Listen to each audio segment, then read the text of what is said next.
Happy Friday. Oh, no, sorry. It's Saturday for the mailbaggers. Happy Friday for us, though. If you're listening on Saturday, hope you had a great Friday and happy Saturday to you. If you're watching live on YouTube, youtube.com/fantasyfootball today, you get to vote in the poll. I'm Adam Azer with Dan Schneier, hashtag Dan on the can. I have 3 drafts going on right now, Dan, and I'm also still getting notifications for your FFT Open League because you have not removed me from the league. So consider that 4 drafts going on right now. How's the FFT Open going? It's going great. I had to get over the initial hurdle of you setting up my league, setting the draft timer wrong. People were not happy about it. They wanted 4 or 5 hours. You gave them 3. They did not feel that was fair, so I had to fix that. And when you randomize the order, I got the first pick, which was just devastating to have to go through. You know, that, I'm running a league. I'm commish. Everyone now thinks I rigged the league. And I'm like, no, Adam set this up. And obviously, Adam would never give me the first pick out of his own volition. So this was obviously random. So I think I got that through and we're good to go. I've had some picks I like in that draft. I started with McCaffrey at the 1-1, which is surprising. Most people would go Jefferson. I just couldn't get myself around to going receiver with the first pick there. And I was happy because typically in these drafts, when I've had our mock drafts go on the site and I've had the first pick, I've either gone Jefferson or maybe Chase, or sometimes I go McCaffrey. I don't know why I said Taylor. I meant McCaffrey. And I don't really get good receivers to come back at him. But in this one, I actually had Waddle and Devontae Smith at the round 2-3 turn on the comeback, which I was happy about because it kind of made the decision to go running back first a little easier. That's great. And, that's only a 2 receiver, 2 running back, 1 flex league. I set those up like that for a reason because I think there are more of those types of leagues than the 3 receiver leagues or the 2 flex leagues. So I wanted the FFT Open to be as representative of a normal league as possible. It's 12 teams. It's half PPR. I'm going to ask you, as you keep doing more drafts, mock drafts, and real drafts, who are some of the players that you end up with a lot? But for those of you who are wondering, what is today's poll question?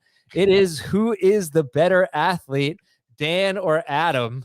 And I got to tell you that the viewers are wrong because you have no. The viewers are making the obvious choice of the vote. Only 12 votes so far, but 9 of them going to Dan. I'm better at math than Dan, too. I did that really quickly.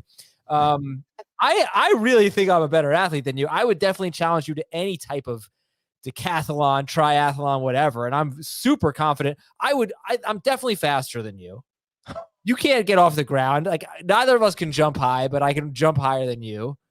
Okay, Thomas, are you listening to all this? Feats of strength you would win. Thomas, are you a video guy too? Who's our video guy at CBS Sports? The guy who, like Barstool has the guys like hiring on video. I think we just got a great content idea. Let's do it. Let's try. Yeah. Let's get the videos. We start with pickup basketball, where you might be lucky to get a point. Then we go to tennis, where you're probably getting 6-0, 6-0'd, most likely, even though that's your best sport. We can do run-on-run routes in football. I'll crush you. Yeah. That. Oh no, you won't. No, I won't. No, you won't. You'll never get loose. Adam, when I was going over the Jalen Hyatt scouting report, and I said one thing I am a little bit worried about is his strength on contact. Oh my God, we're running routes. I'm going to press jam you the whole time. You're never going to get off the press jam. And I'm just going to moss you. Just throw the ball in my vicinity, I will jump up and box out Adam every time. If we want to go to golf, which I picked up this summer, golf's not a sport. I can beat you in that. Golf is a sport. It requires a surprising amount of athleticism as I'm learning. There's really literally anything I will beat you in. I'm fully confident I can beat you in anything. I will race you. First of all, golf is a sport. I just joking around. We should raise money for St. Jude. I will race you and I'll do a 40-yard dash, whatever. I will race you. I will win, and I will beat you in pickup basketball. Okay, you're not gonna the racing thing, doubtful, but maybe. I don't run, I don't care about that, and that's not a sport to me. Decathlon racing, let's do something like there's an actual game and objective. So basketball's a good one. Hey, listen, I think you can win in that. We got to move on here. Okay, gotta get to the show. But the question was, who is better? The question was not who is better at sports, because you actually have time to play sports. I have to raise 2 kids. I don't have time for that anymore. The question is, who's a better athlete? I am a better raw athlete than you. You're not a better raw athlete than me, Adam. You can't jump as high as I can. You're not as strong as me. You're not nearly as strong. I have looked at you and I can size you up, and I'm super. I obviously can't jump, but you're definitely a worse jumper. You definitely have less explosion. The vert and broad, I would slightly beat you on. Both are going to be under 30 for sure. 30-inch vert, but. You're in teens. Let's talk about players that we are drafting a lot. We have your emails at fantasyfootball@cbsi.com. We have your bad Apple Podcast questions that are keeper questions. And we have your good Apple Podcast questions that are not keeper questions. We also have the Fantasy Cops coming on a little bit later, and hopefully time for YouTube. I have been drafting a lot of Travis Etienne and Ken Walker. In mock drafts and real drafts, I have Etienne and Walker. I hadn't been drafting any Kyle Pitts. And then I said to myself, I really want to start drafting some Kyle Pitts. So if he's available in round 6, it's an easy decision for me. Late round 5, I would also consider it in a 12-team league for Kyle Pitts. And my backup plan has been not Kincaid by himself, but I am drafting a lot of Kincaid and then a second guy. Or it is maybe like it's Njoku and Kincaid or something like that. But I do want to see what happens with him. Happy to cut Kincaid if I have to early in the season. But yeah, so those are my 4 guys that I've probably been drafting the most: Etienne, Ken Walker, Pitts, and Kincaid. I can't really say I've been drafting Pitts the most. That's more of a recent thing, but I want to start doing that. How about you? There's a few players that I've been drafting a lot of that I'm coming off of some. So Deshaun Watson, somebody early in the process I was drafting a lot of. I wanted a lot of exposure to that Browns offense and passing game, specifically Adam, but I've had a little bit of reservations lately, just reading some bad camp reports about Deshaun Watson, some bad joint practice reports. It would be so weird to me, Adam, if he just like randomly falls off as a quarterback. It just doesn't make sense. But obviously the tape from 2022 was really, really bad. Like, you can go back and watch it. We discussed it on Beyond the Box Score more than a few times, and it was tough tape to watch. It was bottom 5 quarterback in the NFL tape, but it's just weird because it wasn't the case when he was in Houston. I'm still hopeful that another year in the system, a full offseason will help, but I'm not as hopeful that it'll happen right away in the season, Adam. I think it might be something that happens down the line. So I have been drafting a lot of him. That's one I might come off of. And moving on from quarterback, I'm looking at running back here. And one player I've been drafting a lot of at running back for sure has been Alvin Kamara. To me, I think the discount doesn't really add up. You're going to lose 3 games from him, and that's it. And then he's going to be right back to what he was, which is one of the only running backs who's getting a good target share, one of the only running backs very involved in the passing game to the point where the ADOT is above a level that can actually score you points on a weekly basis.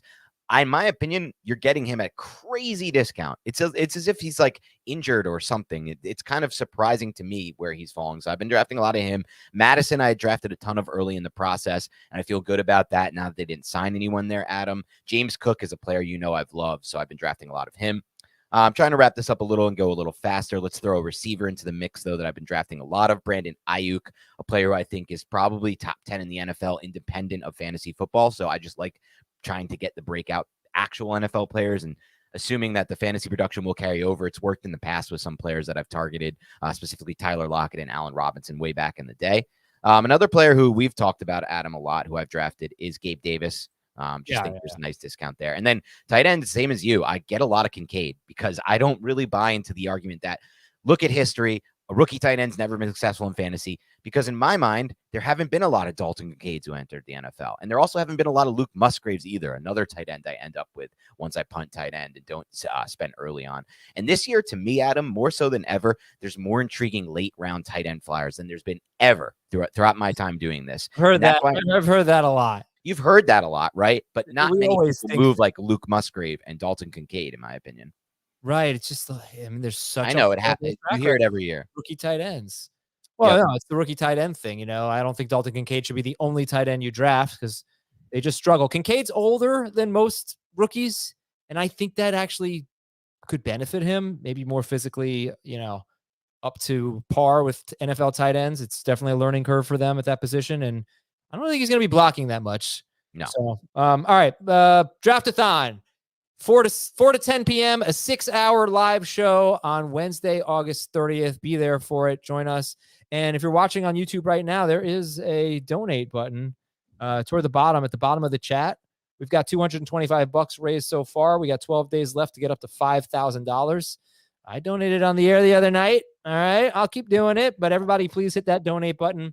Also, go to tinyurl.com/FFT donate, and you can see all the great things that you can purchase, including a spot in our Leftovers podcast league.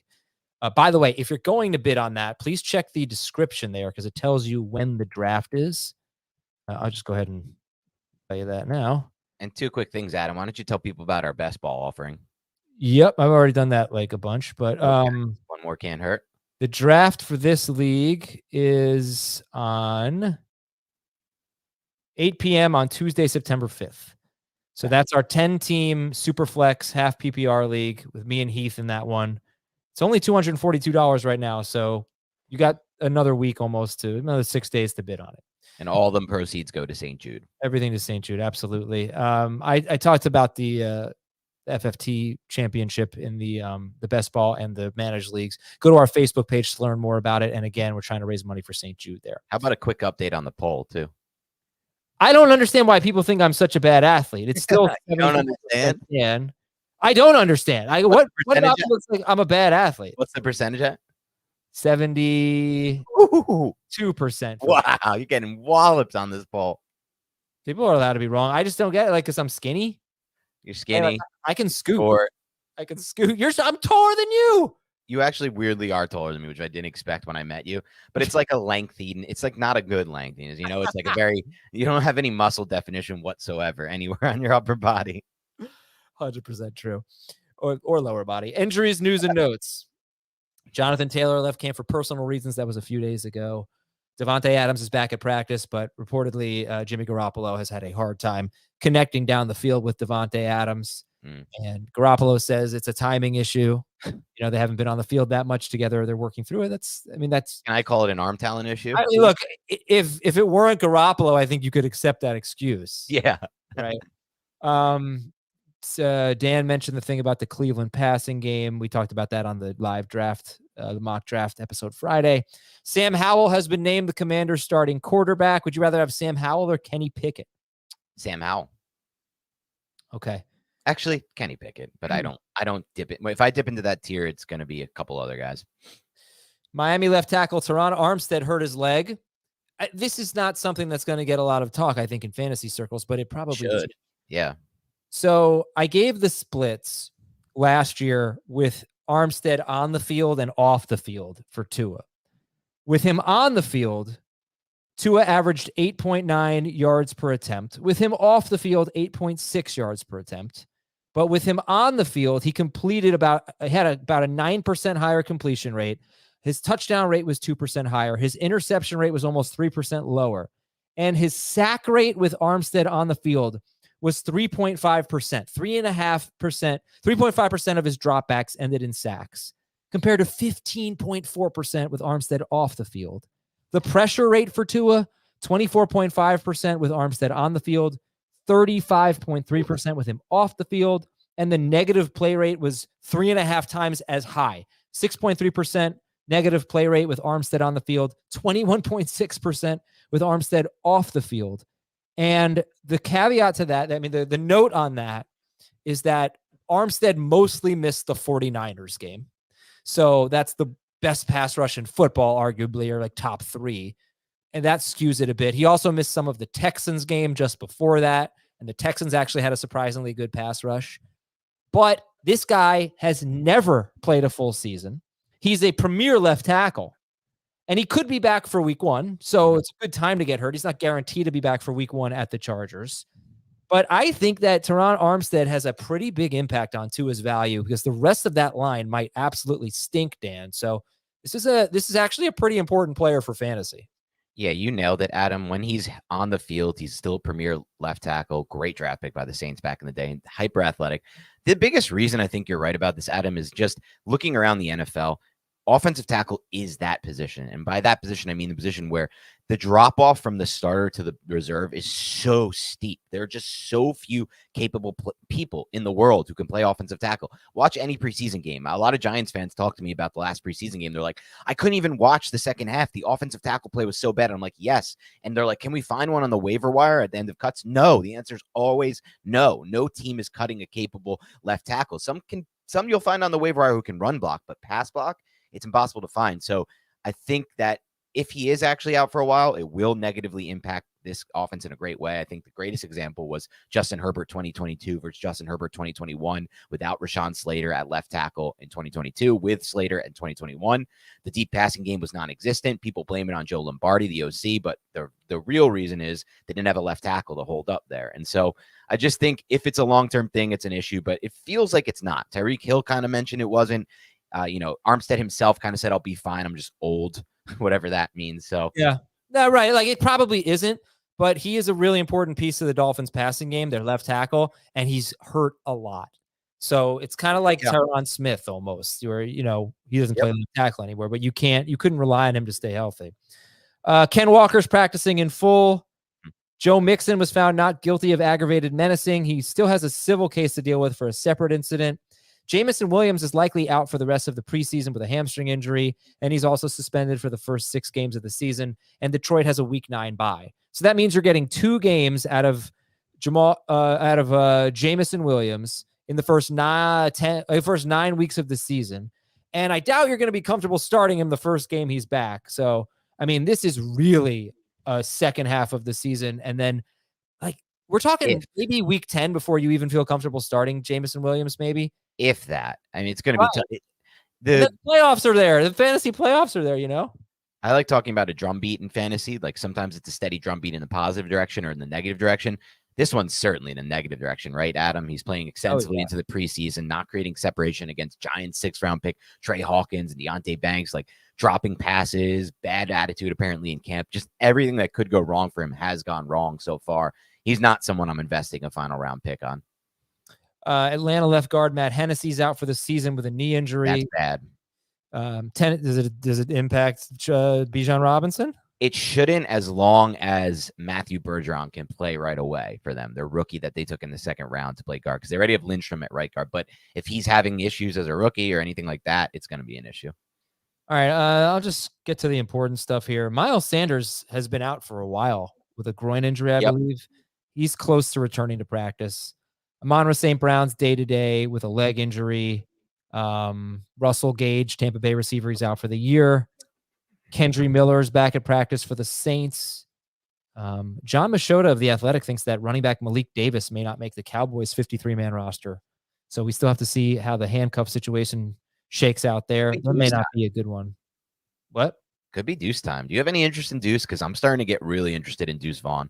He's so small that I wonder if Pollard gets hurt or misses time, does he really get touches? No. There's no path toward that, but I think there is a path toward him cutting into maybe 30% of Pollard's touches in general. Like, I think Deuce Vaughn is somebody who can be impactful and effective at the NFL level, and part of it is because he's so small.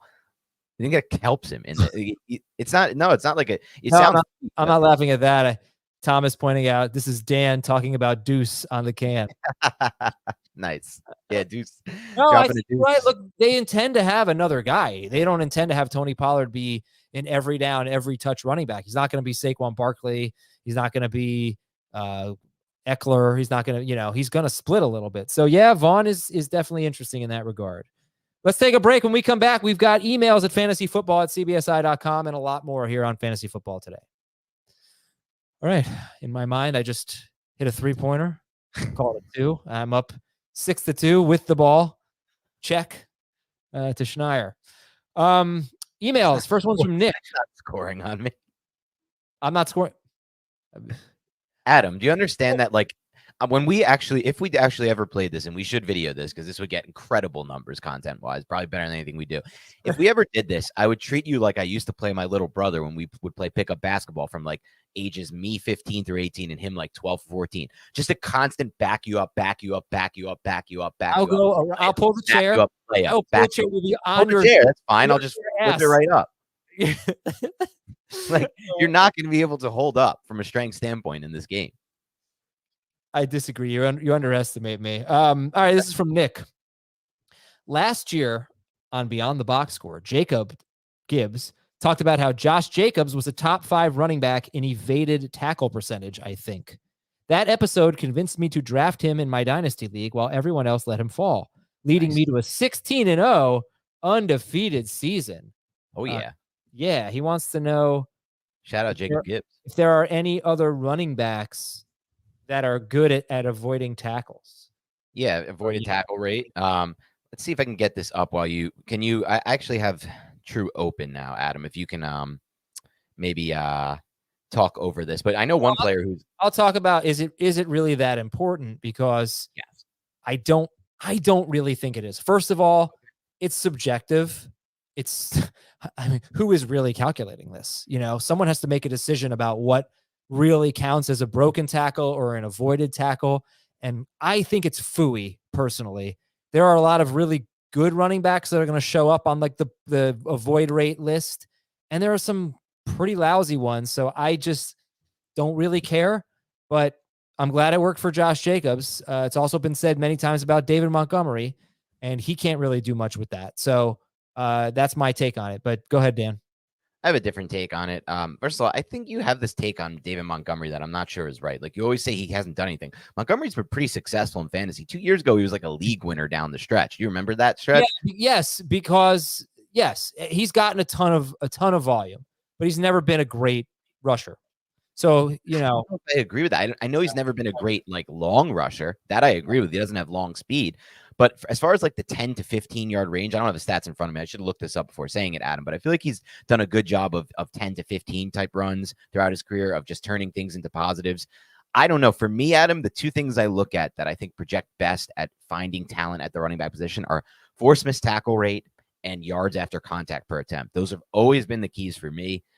And so I do look into it. Some player who you'd be surprised to see up on a force missed tackle list way at the top is Alexander Madison from 2022. Exactly. Well, I guess you're saying that it's telling your point, but well, I don't know. Such a small sample size that I don't really make too much of it anyway, because he didn't really get a lot of work in 2022. But right. Yeah, I mean, look, Dameon Pierce there's Nick all right. Who's the best? Like, this is what I'm talking about. Okay, for you, what you're looking at, force missed tackle rate. Where are you looking at this? This is actually on a fantasy points data. Okay, right. So you're looking at, has Alexander Madison super high? I guess I have to change my threshold. How many carries did he have last year? Yeah, you can set the filter to what you want to do and find it. But what are you trying to say? No, I'm wrong. I was going to say Madison's not showing up on my list, but that's because I had 100 carries as the minimum. Okay. Yeah, Madison, Dameon Pierce, Nick Chubb, Josh Jacobs, Travis Etienne did a great job in that area. So did Bam Knight. Bam Knight had the highest avoid tackle rate, but that was on 85 carries. Zach Moss was 7th. Jalen Warren was 9th. You know, Aaron Jones is up there. But I guess the names, if you want to know, for this year, the mid-round picks that excelled in this last year, Alexander Madison and Dameon Pierce are your guys. Is there anyone else? Khalil Herbert as well. Okay. And Montgomery was also... Montgomery is good. Montgomery's always on the list. Right. I guess it's just my point is like, does it really matter if you don't have the breakaway ability? I care much more about explosiveness than and that's a fair comment by you in the sense of like, what are we looking for to score fantasy points? We know that targets and receptions are worth 3 times as much as carries, right? We know that red zone carries are worth a lot more than carries between 20. So if Adam's saying like this running back can break off 3 to 5, 10 to 15 yard runs a game, but what is it actually getting you? 6 fantasy points, 4, 5, 6 fantasy points. Maybe it's not as worth it as we're making it seem. But with Jacobs, in that case, obviously things fell into place outside of just the force missed tackle rate. He was getting a ton of red zone touches. He was getting more targets and more involved in the passing game than ever before. So, and Jacobs also had the long speed. He had a couple breakaway runs. Yeah, he's including that walk-off against the Seahawks. Yep. All right, let's go to James in DC. On your running back breakouts episode, you discussed where each one of you would take Bijan in the first round, some of you as high as top 3. My question is this: can you please discuss the number of rookie running backs that have finished in the top 12 or better at the position, and have any of them finished top 3? Oh, yeah, baby. There are a lot of running backs just in the last 7 or 8 years. Zeke, Barkley, Kamara, Kareem Hunt come to mind as top 5, if not top 3. And for Barkley, it was like, I think tied with McCaffrey for number 1 or 2. Yep. So you've had them. Najee Harris was top 12. Excuse me. Bless you. Did not have time to hit the mute button there. Sorry. Najee Harris was top 12. I've got a more full list, Dan, but I think rookie running backs is not something we should fear.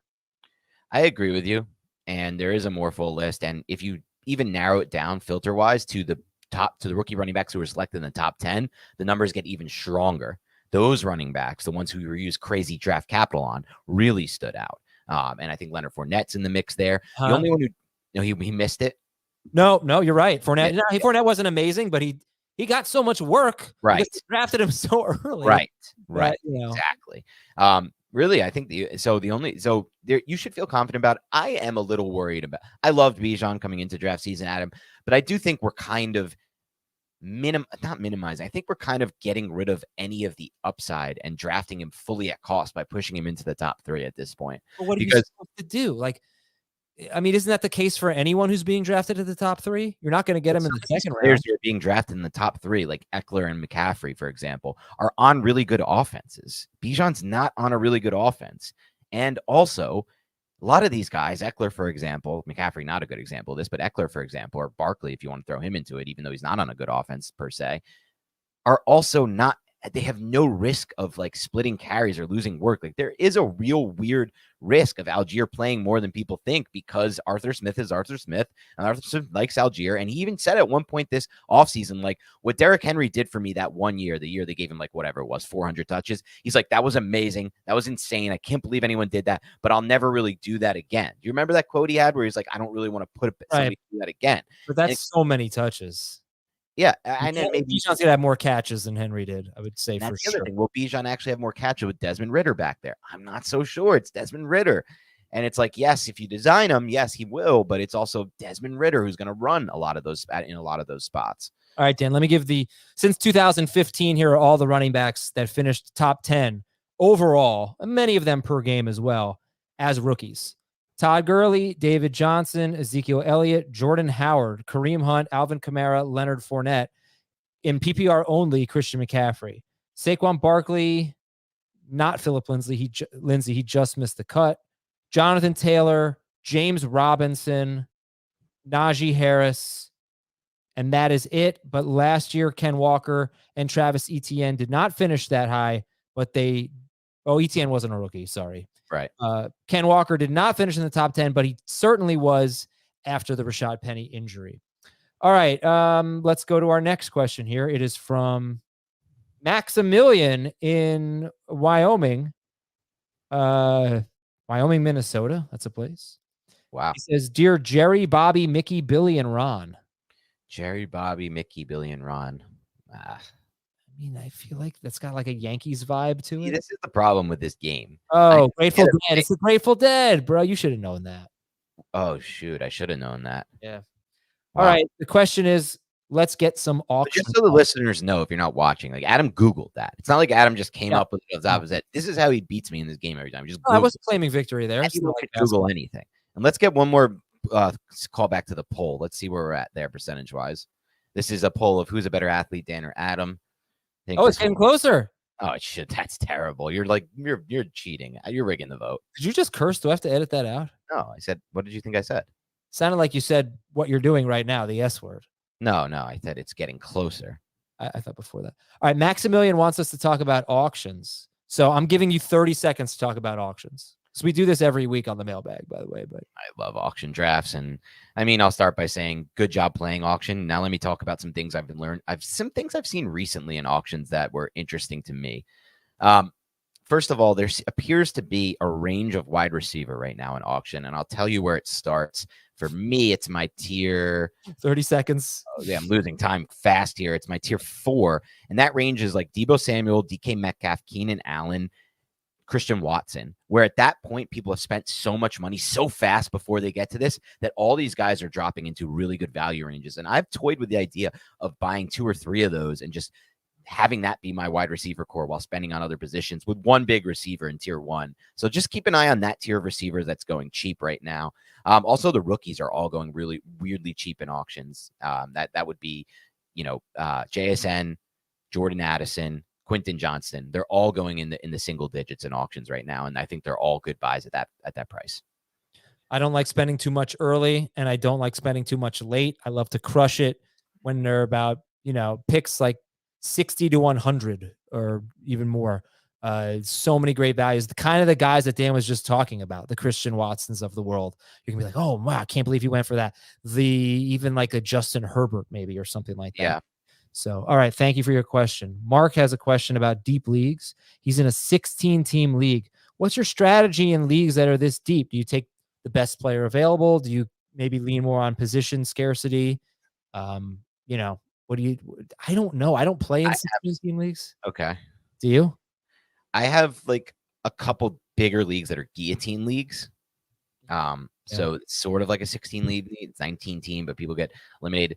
One of my things in this, I actually prioritize quarterback more in these bigger leagues, because I think they make a bigger difference, and the drop off between your quarterback and say the person who's streaming the 16, and also in these leagues, every backup gets drafted. So if you miss at quarterback, like if you, let's say, take Russell Wilson as your QB1, and he just completely busted as bad as he was last year, you better have hoped you like went back to back at quarterback and have another swing at it. So I don't even want to get myself in that position. I want to take one of the top 7 quarterbacks. I actually view it differently than most. Most people think there's a top 8. I think there's a top 7. I don't include Trevor Lawrence in my top 7. He's the one who falls out, but I like to get one of those. That's probably my biggest strategy thing. And at tight end, I think Kelsey's even bigger advantage in this type of format. Andrews as well. Otherwise, I'm punting at that position and waiting late. And yeah, I think, in generally speaking, the onesie positions have more value in these bigger leagues. This is from Gary from the PNW. I tried baked burgers, baby. What?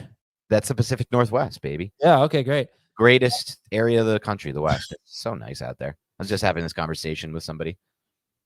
Well, he has a great point here. He says, I just tried baked burgers, and I must say they are better than grilled or stovetop for 2 reasons. Come on, dude. I lose the juice on the grill because it falls through the grate, and the stovetop makes a freaking mess. By the way, baking works great for bacon, too.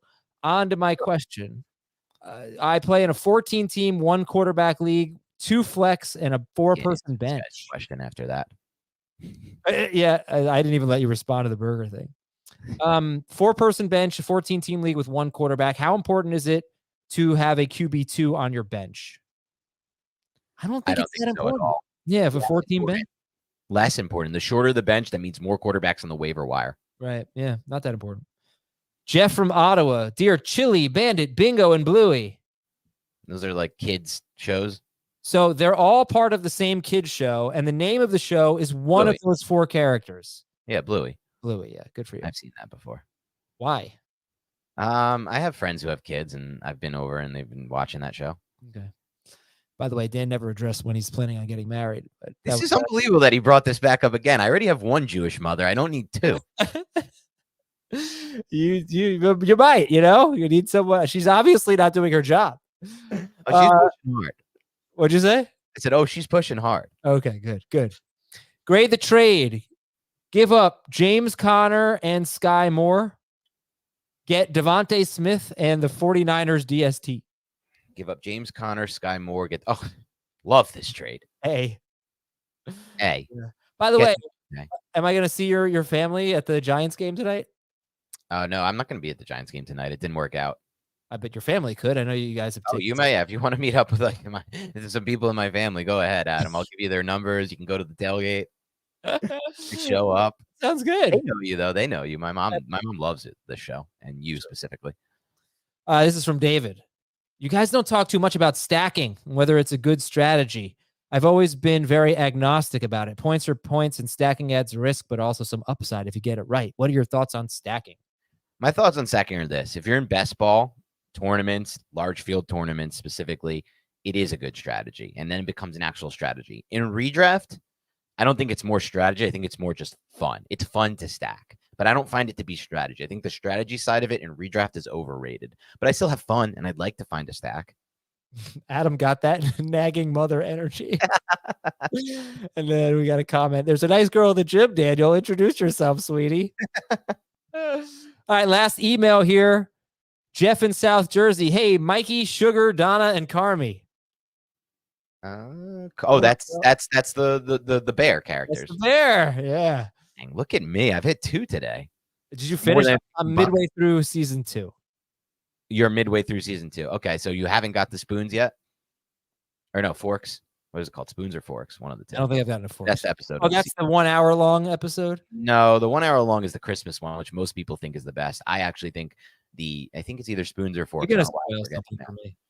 I'm not going to spoil it. I'm not going to tell you who it's my favorite character in the show's single episode, but okay. That's not the one in Copenhagen, is it? No. Okay. All right, let's read this question. 12-team PPR keeper league. I don't have a lot of picks this year.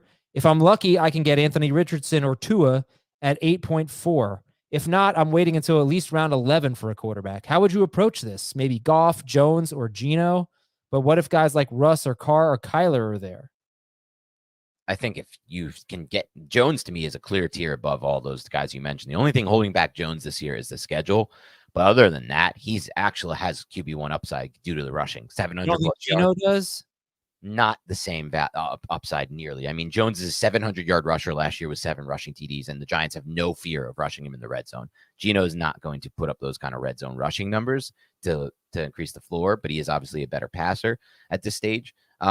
I could put Geno in it, though. I'm fine with that. But yeah, I would personally, I would just wait. And if I go Richardson, I wrote an article about this on the site, actually, Adam, 2 days ago. If I'm going Richardson, I'm taking a quarterback within the next 2 or 3 rounds, 1 or 2 or 3 rounds immediately. Because yes, I like Richardson's ceiling, but the floor is massive in my opinion. Even with the rushing factored in, I think the floor still could be pretty low there potentially if things go wrong as a passer, and just keeping the offense on track, avoiding punts, that type of stuff. So I would pair him up, but it's like, who do you pair him up with? I would actually go upside there. I would take 2 swings at it instead of going with like a boring type Cousins, Goff style. I would go with a rusher like a Daniel Jones.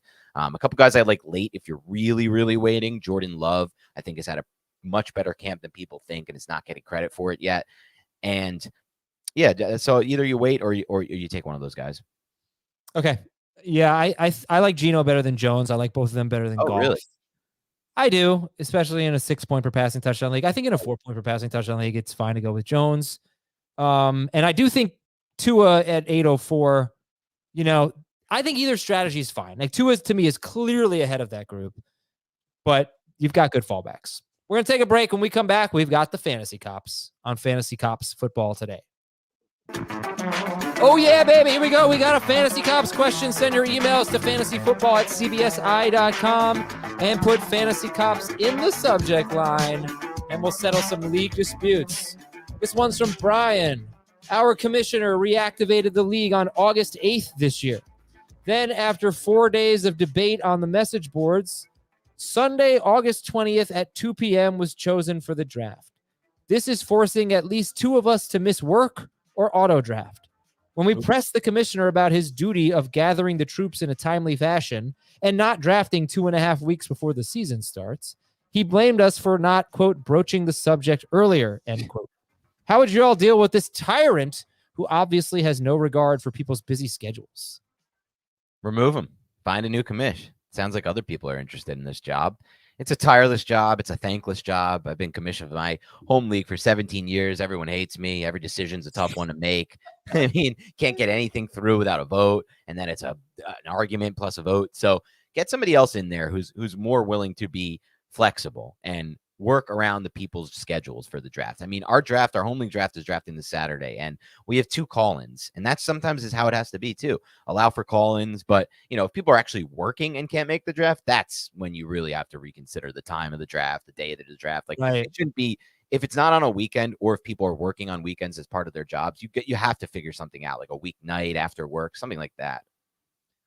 I get the sense I'd really like to hear from the commissioner on this, because they did debate it on the message boards. So I feel like the commissioner would probably say, look, we talked about it and this and this and this, and the only time where even 10 people could gather was this day. I would cut you off, Adam, because not to cut you off and get in your way here, but look, as a commissioner, part of your job is to organize a doodle so people can actually fill out when they can make it, not just put it out on the message board and be like, some people said this, some people said that, unorganized and really uncertain of when people can do it. Put a doodle out there, get the actual dates that everyone can do, and you'll find one that works for everyone. That's the easiest way to do this thing. Okay. Do you think the commissioner's job is to set the draft time, the date and time? Yes. Do you think it's his job to randomize the draft order or set the draft order? So, okay. Well, you had me do both of those for you in the FFT Open.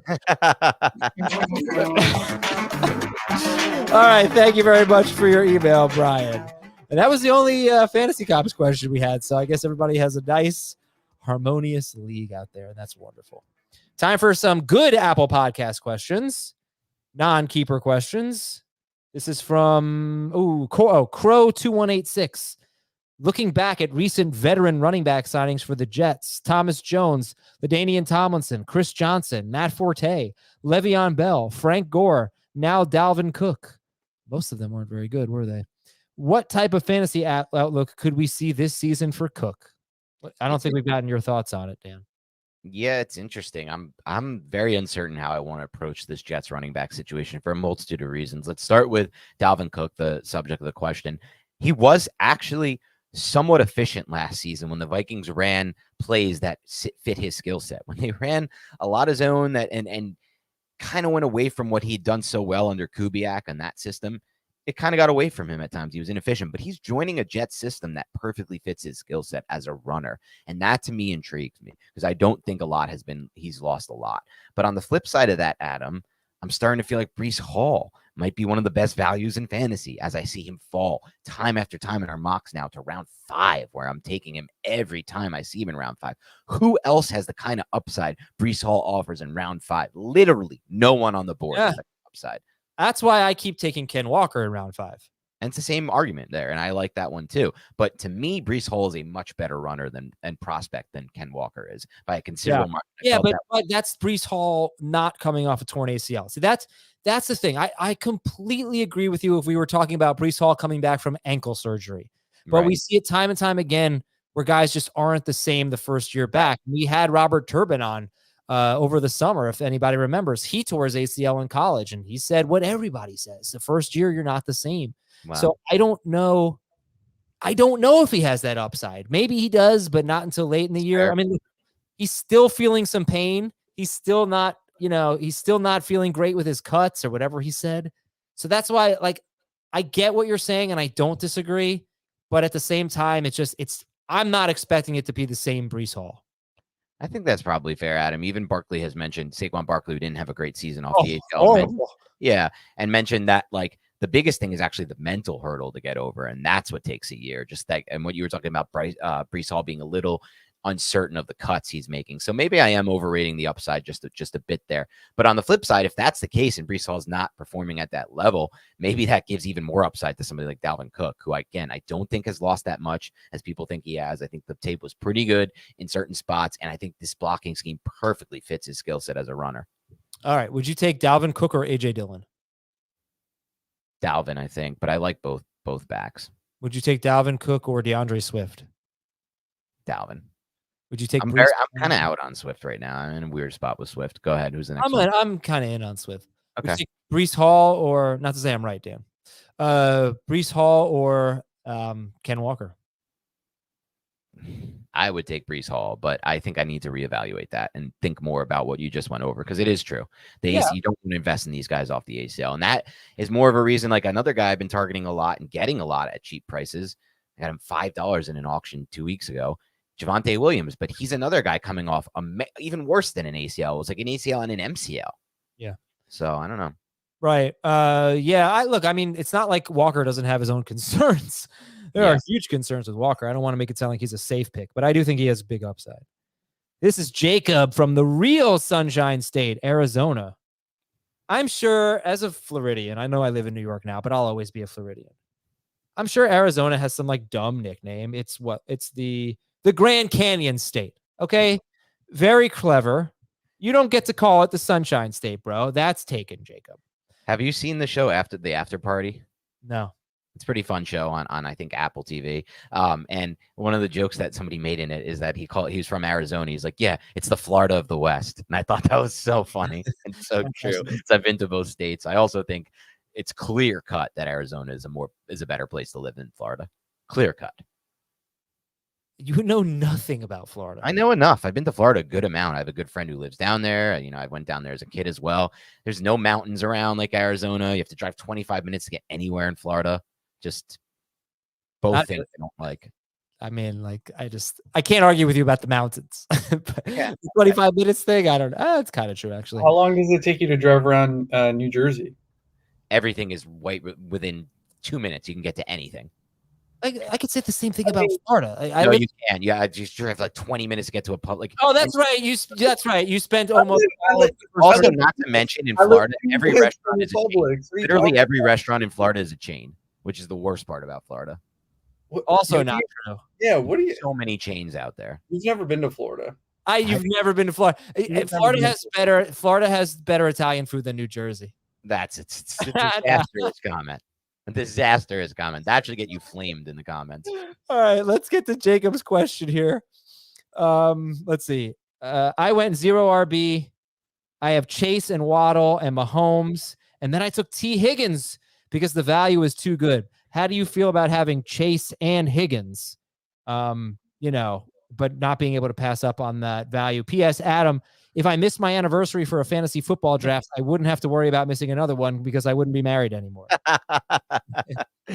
Yeah, right. Like, I mean, that's what I thought was going to be the take from most people, but I guess I don't know how that poll ended up, but I figured that would be the take. He got kicked out of the league, by the way. You did? No, the anniversary one. Oh my God. Yeah, Wow. he's out of the league. Couldn't make the draft, and he didn't. Honestly, he might be able to use that as a little bit of a leverage chip with his wife moving forward, right? I feel like that is a nice little play for him. But as far as the question goes, I don't mind stacking those concentrated passing games like the Eagles and the Bengals because they are concentrated passing games, and I can't really foresee too much of that target volume that went to Higgins and Chase when they were on the field last year healthy. Going in another direction. Some people say Irv Smith, maybe. I doubt he's going to get too much more of a target share than Hurst got. Tyler Boyd's been there for a while. I don't see that changing. I like Charlie Jones later in his career, maybe next year, or as a surprise if people get injured. But no, I don't. I think you're fine doing that kind of, great passing game, concentrated passing game. Don't worry about stacking there. All right, next email is from the Ego, or it's Apple Podcast. The Ego, formerly known as Joel, 14-team half PPR league. Let's see, 14 rounds. Do I go running back, wide receiver, hero QB? This is never heard of that. Yeah, me either. Or I think he means like one of the top 3 quarterbacks. Is it super flex? No. Okay. I don't know. What would you do in this 14-team league that's just 2 running backs, 2 receivers, and a flex? I think this is a good example of what we discussed before, the 16-team league question. I'm more open to going with one of these top quarterbacks here because they mean more, and also because you only have to fill a certain amount of players at running back and receiver. So there's more depth down the line there, and you could fill them out without having to fall into a range of players who won't be contributing on a weekly basis. Yeah, I think I had this realization that a lot of ADP is based on leagues that are just 2 running backs, 2 wide receivers, and a flex. And that's why a lot of the tight end ADP is higher. Is this sort of separate, but sort of related. But go ahead and get yourself a tight end maybe earlier than you would have when there's only 2 running backs, 2 receivers, and a flex. This part I disagree with, but other than that, I agree. You know how I feel about tight end, Adam. If every year we're pushing guys up the draft board overall at that position, and in general, only the top guys are hitting, and those middle guys that we push up every year are almost always busts and bad value picks in the end. So I never get caught in that middle tier tight end. I've more or less settled on the only top 8 tight ends that I'm drafting are Kelsey, Andrews, Pitts, and Waller. That's not to say that there are no scenarios where I draft Hawkinson, Goddard, or Kittle. But those 4 are the ones that I think have the most upside. I think that's 100% true. Those 4 are the ones with the most upside. I don't think there's a debate. If you want to go Hawkinson, I'm sorry. There's a debate because when McCaffrey or Debo get hurt, then all of a sudden the outlook's going to look a lot better for Kittle. Assuming Kittle's healthy, he's battled a ton of injuries in his career. I'm so sorry to cut you off, buddy. I got a busy day today, and I have another work call in 7 minutes. Okay. So I just want to get through the rest of this. I'm on that same work call. Yeah, right. We both are. So we have to be done. 7th of the week. Yeah. Apple Marvel joke says, good morning, Eddie, Dandy, Don, Craig, and Roger. Oh, Dandy Don. This has got to be like Monday Night Football. I don't know. Picking 10th in a 32-team guillotine league. Ooh. The 4 lowest scores are out weekly. Any tips, advice, or late round players who can help me survive the first week? Get quarterback ASAP. In this league, quarterback is everything. You need points. You just need guaranteed points, and that's the position that gets the most points. I think Jamal Williams is interesting. He has the Titans, who always have one of the best run defenses in football in week 1. But at least for the first 3 weeks, Jamal Williams can help you too. Here are some keeper questions from Apple Podcasts. This is from Logan. I've learned so much, and now I bake all my burgers as well. Ugh. Thank you. I'm keeping Garrett Wilson and Ramondre Stevenson. Would you keep Trevor Lawrence or Jahan Dotson for a 15th round pick? They're both 15th rounders. I would go with Lawrence. Same. This is from Chris in Hershey, Pennsylvania. 10-team half PPR league. You can keep 2 players at a draft value 2 rounds higher than last year.